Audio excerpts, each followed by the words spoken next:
Okay. Today we have Dylan. What's going on, bub? What's going on, man? How you doing? Doing great. Thank you for coming in here and answer these questions. For sure. Number one, when did you start making music, my guy? I started making music when I was about 15 years old with rap music, hip hop, etc. And then at about 11 years old, I started playing the drums, teaching myself how to do that. And then obviously up through school doing percussion and things like that. I'm 26 now, so it's going on over a decade. Time flies, my guy. So, over that time, what is your favorite microphone you have used? I would probably say the Bluebird condenser mic is the first microphone that I found that made sense with my sound. I definitely have seen the Bluebird. That thing is quality. So, when it comes to EQ, after you lay down your vocals, what exactly do you focus on with the EQ? Do you like boost or cut some frequencies? I like to cut out some frequencies because I have like a vibration in my voice and it's lower, but I like to also, you know, amplify my sound because I don't have a loud voice at the same time. So I like to bring it forward. Boost some lows and cut some of the high frequencies. What's your favorite time bass effect? I honestly, I like a little bit of a reverb, something that kind of has like a telephone effect, something that kind of carries out my voice a little bit with some of the notes I'm trying to hit. Okay, so yeah, a slight reverb and then like some modulation on it and then a little bit of delay. For sure, a little bit of delay on the sound as well. What about autotune? Have you used autotune? What about it do you like, dislike? I've definitely used autotune.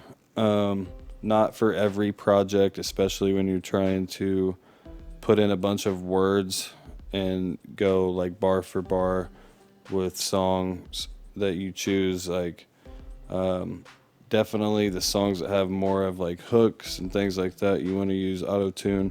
I use just a little bit to balance out the sound that I already think that I choose to use. And that kind of goes right into the next question. What steps do you take to get your vocals to that point that you're like, all right, that's what I want it to sound like? Sometimes it's like honestly a good idea to listen to it with autotune and kind of figure out where you think you're going to be with your sound and then take it off and kind of do it and base it off that sound because you know what notes you're kind of supposed to hit at that point. Okay, yeah. Give it like almost like a reference track, like you hear it at that point and then take the auto tune off and then take it to where it needs to be. I like that. From vocals, we're going to go right into the beat. What instruments do you like the most in a beat? Like, what are you looking for? If you could tell a producer, like, what is it exactly that you want to hear the most or your favorite part? I personally like a consistent beat, something that doesn't change up too much to where you're kind of losing the vibe, like something that has a low bass, something that can help carry out my voice and the notes that I want to hit as well. It also helps with auto tune. It kind of mixes very well in like a medium platform. And then just hi-hats as well, keeping a good up-tuned beat for it and just bringing like a positive effect on what you're saying. Yeah, those hi-hats get that rhythm, keeps that rhythm going.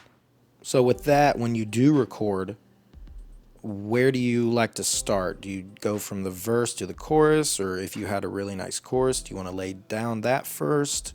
Honestly, it depends on how you feel about the song. If it's something that I feel is more emotional, I like to start with the choruses and getting the feel for the song and setting the mood for it. But if I'm feeling like the words need to be heard more, then I will start with the verses and lay them down, and that be almost a strong point, if anything, of the song. Okay, like the foundation. Yeah, for sure. Over the time you've been making music, have you mixed your stuff? Do you prefer to mix it, and what steps do you take? I have personally tried to mix and master my own music. There's a lot that I don't know, and I'm very particular in the way I have my sound come out. So far, I've leaned more towards working with other people and collaborating.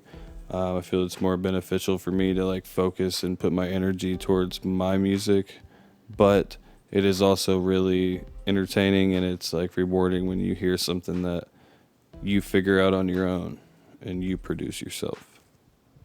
Definitely, I agree with that.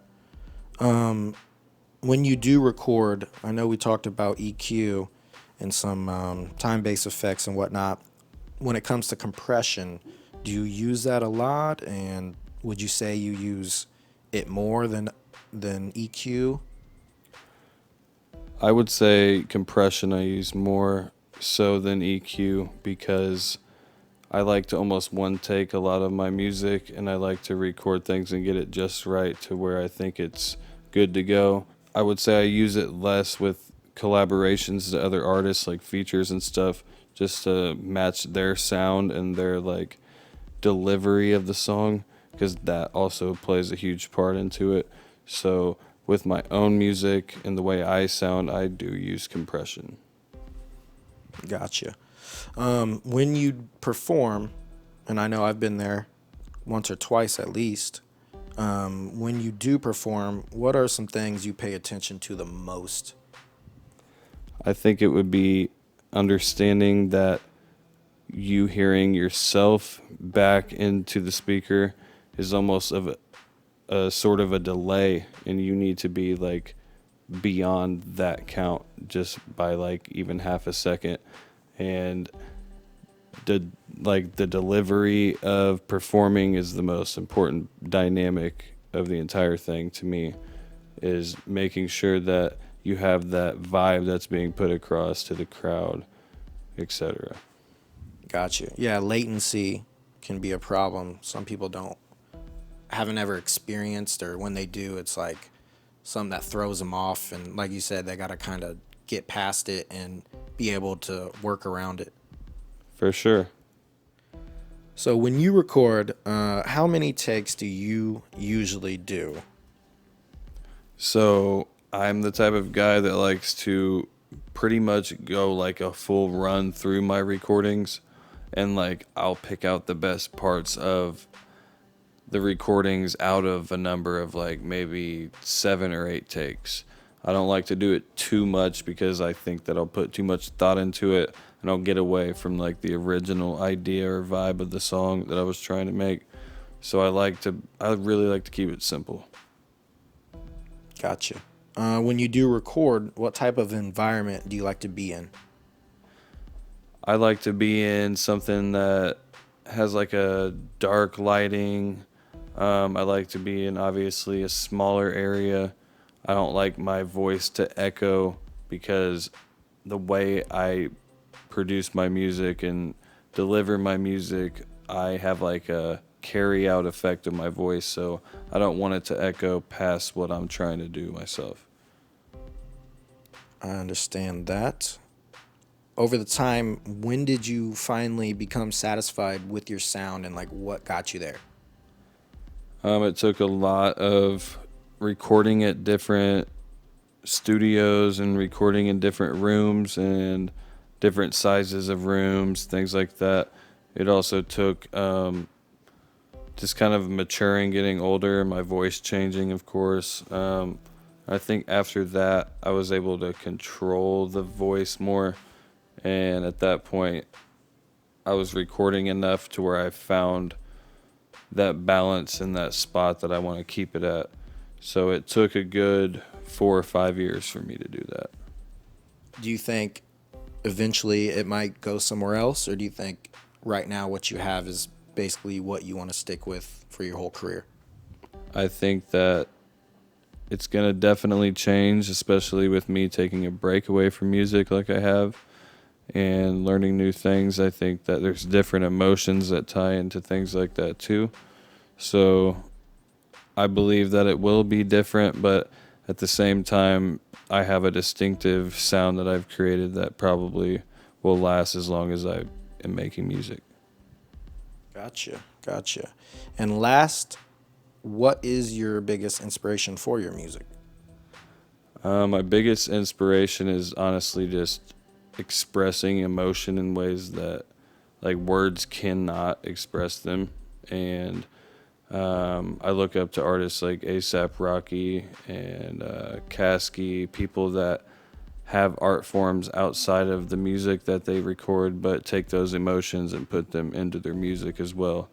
And it creates something that people can connect with on a very personal level. That's awesome. Well, Dylan, thank you for coming here, and I had a great time. Thank you very much. It was my pleasure.